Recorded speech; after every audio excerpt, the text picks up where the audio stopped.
एक प्रश्न आया, सुख और दुख क्या सत्य हैं? बिल्कुल नहीं। सुख दुख सत्य नहीं है।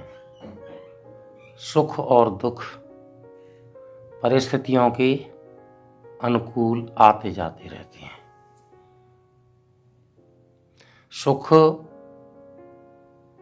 और दुख एक परिस्थिति से किसी को सुख मिलता है और उसी परिस्थिति से किसी को दुख मिलता है। इसलिए सुख और दुख सत्य हो ही नहीं सकते। अभी आलू बहुत तेज हो गया तो जो किसान है, व्यापारी है, उसको बहुत सुख हुआ कि आलू महंगा हो गया, मुझे अच्छी कीमत मिलेगी, मेरे पास बहुत पैसा आ गया। लेकिन जो खरीदने वाला है, जो 10 रुपये किलो आलू खरीद रहा था, उसको पता चला कि आलू महंगा हो गया और 50 रुपये किलो आने लगा, तो उसको दुख हुआ। उसी परिस्थिति से एक व्यक्ति को सुख हो रहा है तो दूसरे व्यक्ति को दुख हो रहा है। तो इसलिए सुख और दुख को आप सत्य नहीं कह सकते।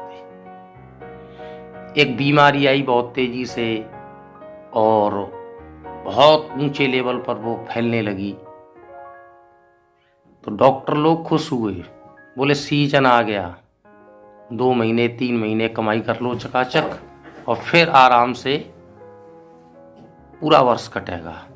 तो उसी परिस्थिति से एक डॉक्टर को प्रसन्नता हुई, सुख मिला, और उसी परिस्थिति से जो बीमार हुआ व्यक्ति, उसको दुख मिला, उसके परिजनों को दुख मिला। वैसे ही दूसरा उदाहरण और देना चाहूंगा। पता चला कि इंडिया में केस ज्यादा बढ़ने लगे, तलाक के, मारपीट के, फौजदारी के। तो वकील लोगों में ये प्रसन्नता हुई कि ये केस जब बढ़ रहे हैं तो हमारे पास आएंगे और हमारी इनकम बढ़ेगी। तो उनको केस बढ़ने से, फौजदारी होने से, तलाक होने से सुख प्राप्त होने लगा। और जिनको झगड़े हुए, जिनके घर में, जिनके यहाँ परिस्थितियां हुई, जिनको तलाक हुए, उनको उसी परिस्थिति से दुख मिलने लगा। तो सुख और दुख को सत्य नहीं कहा जा सकता। ये परिस्थितियों के अनुरूप चलने वाली चीजें हैं जो आती जाती रहती हैं। सुख दुख सत्य नहीं है। सुख दुख परिस्थितियों का एक आकलन है, और जो व्यक्ति सुख दुख के जाल में फंस गया वो शायद कुछ कर नहीं सकता। सुख और दुख दोनों भावों को समान रूप से समझकर, इनसे ऊपर उठकर कर्म करना, श्रेष्ठ कर्म करना, अच्छे कर्म करते रहना, ये वास्तविक में सत्यता है।